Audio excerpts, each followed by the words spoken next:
នាងហើយបានជប់ហើយធ្វើឲ្យចិត្តចិត្តស្នេហាមិនចង់ជឿទេស្រីស្រុកស្នាដូចកាសនាកូនចៅលោកណា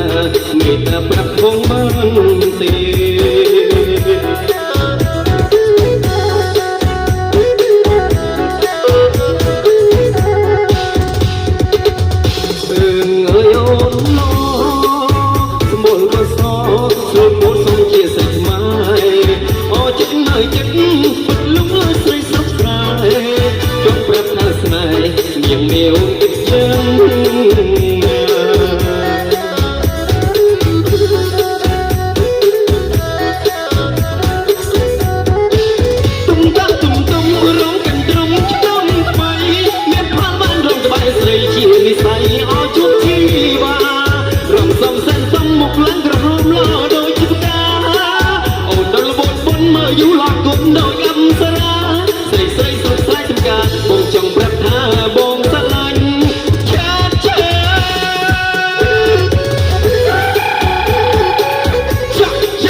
បងសុំស្គាល់តែអូនផងបានទេ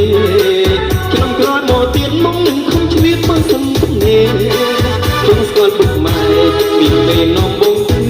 ផង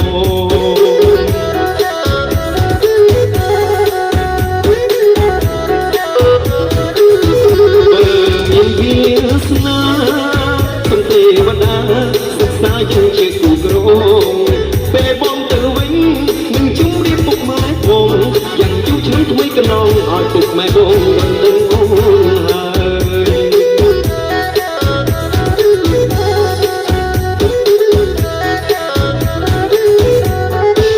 ទុំតាក់ទុំទុំរំកិនត្រង់ឆ្នាំថ្មី